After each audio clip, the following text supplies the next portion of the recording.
Welcome to Xact Metal's expert session at FormNext Connect 2020, where we will be presenting a detailed overview of the XM200C, our metal powder bed fusion 3D printer. The XM200C deploys laser-based powder bed fusion technology in which a fiber laser selectively melts thin layers of metal powder, one at a time, to create parts directly from a 3D CAD model.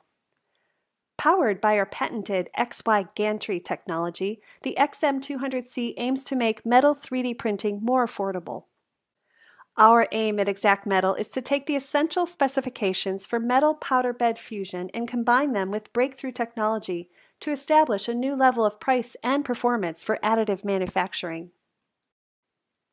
We agree with industry experts who find that the price of metal additive manufacturing remains the most important factor which is holding back 3D printing adoption.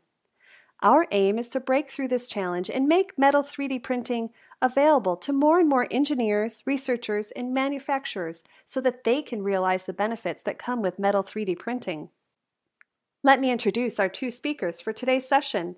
Dave Jankowski is our Global Sales Operations Leader. Stevie Feltman is our applications engineer. What Stevie Feltman, our application expert, and I are going to be doing over the next 10 minutes is walking through the operation of our XM200C metal powder bed fusion printer. Before I hand it off to Stevie, let me just quickly walk through with a series of slides what you're going to be seeing. The first step is preparation of the build file. Essentially taking a supplied CAD file, running it through some software to optimize the position of the part and the orientation of the part on the build plate. Then a second step, we're essentially loading powder into the printer. The printer operates by using a high-powered laser to outline the shape of the part. It fuses the powder, and when the powder solidifies, it assumes the final shape of the component. As you can see, Stevie is wearing some personal protective gear that is required when you have the lid of the printer open and you're adding powder. Once the lid is closed, the PPE is no longer required until you reopen the lid to remove the part. During the virtual demonstration, to make it easy to understand, we will not be actually using real live powder, so Stevie will not be using the PPE. After loading the printer with the powder, a couple other steps to prepare the printer to print the part. We close the lid. We purge the machine with an inert gas such as nitrogen or argon. Stevie uploads the build file via USB or through an Ethernet connection. We level the build plate, and then the print is actually conducted. After the print is done, we unpack the print. As you can see on the bottom left, you can see the parts, and on the right, the powder is being removed. After the build plate is removed, we have to cut off the part from the build plate. Metal powder bed fusion printing is a micro welding process. So the part is actually welded to the build plate. In this case, you can use an EDM, a precision bandsaw, or even a flush cutting tool to remove the part. So at this point, I'm going to turn it over to Stevie. As I mentioned, Stevie's been with us for about 2 years. She is very passionate about 3D printing. So I'm going to turn it over to Stevie. Let me go ahead and share my screen. Like Dave said, the first step in creating a print for the XM200C is loading a file into our software.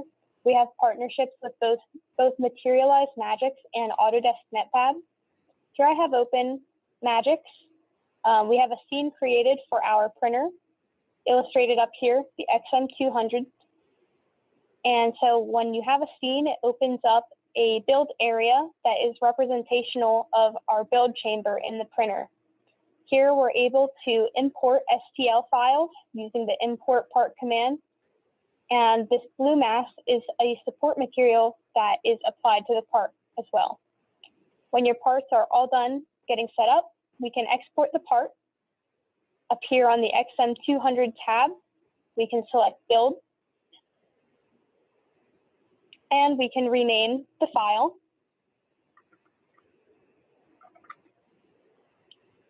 And submit it for a quick export. You can see a notification has popped up that our print is now being sliced. This is our XM200C. As you can see right inside, everything is very simple and easy to see. We've got our feed cylinder. This is the chamber where the powder will go, and our build cylinder. This is the chamber where the print will occur. Between each layer, the feed cylinder will raise and the build cylinder will descend, and our recoder will travel back and forth between the print area to add more powder from the feed cylinder onto the build cylinder. We also have two manifolds. This is our high pressure manifold, and this is our low pressure manifold. The high pressure manifold has two bolts that keep it bolted down, and the low pressure manifold lets out for easy cleaning. Over here is our catch bin. As excess powder is being brought across the build area, it'll fall into a funnel. This will then end up in a catch bin that can all be resieved and returned to the printer for the next print. This is our optical window. As you can see, back here is where the scanner is. So the laser comes in and gets reflected off of a few sets of mirrors on an X and Y gantry. And these move 500 millimeters per second to expose the layer over the print. Here we have the thumb drive with our print that we exported. To upload it, we simply put the USB inside the printer, and then a notification screen will pop up. Using this, we can upload our build, and here it is, test parts. You can even upload prints while the printer is already running. So for this next portion, to simulate starting a print, we can add a build plate. So let me grab one. So here's a build plate. These are made of A2 tool steel, and we reuse them between prints. We simply drop it in and use a 3mm hex key and 4 screws to bolt it down.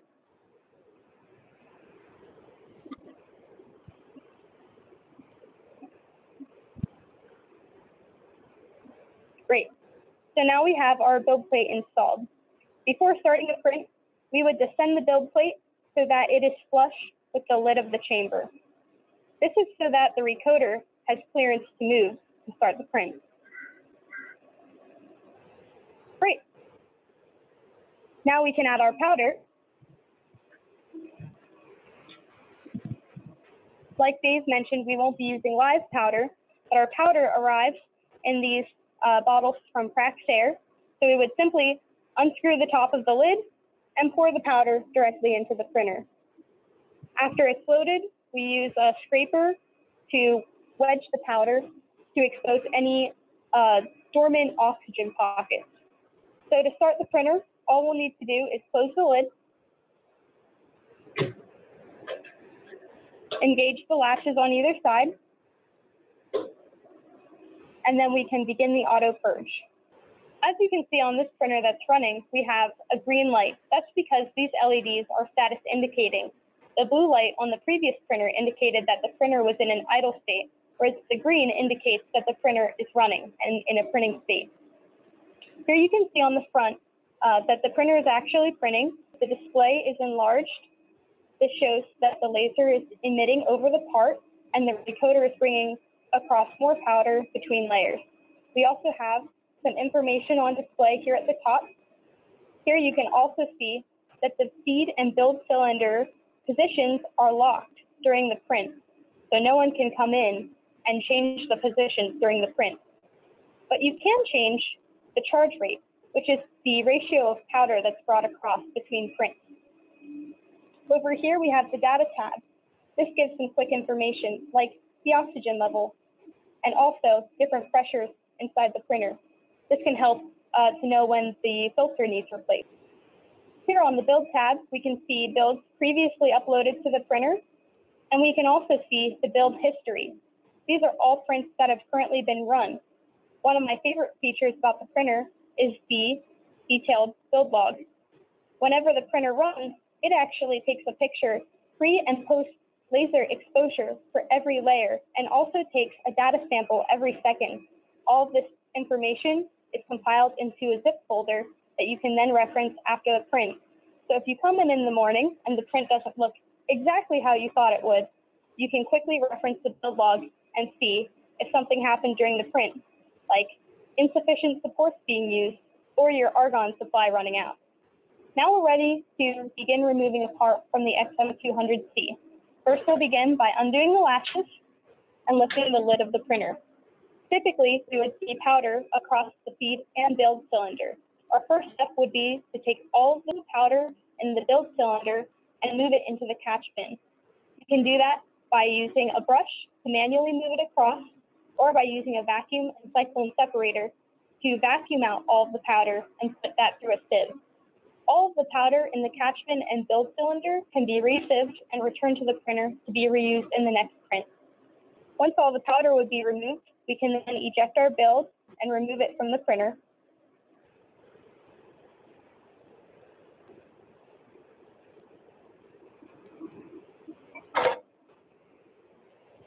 So here we have our print. Once the part is removed from the build plate, additional post-processing steps can include removing support material from the part, feed blasting, or even heat treatment. So with that, that concludes our XM200C virtual demo. Thank you, Stevie and Dave. In summary, the XM200C makes quality metal powder bed fusion available for small to medium-sized businesses, universities, and labs who need prototyping, tooling capabilities, or low-volume production. Thank you for attending this Form Next expert session by Xact Metal. Please be sure to contact us through the Form Next Connect online tool for further questions.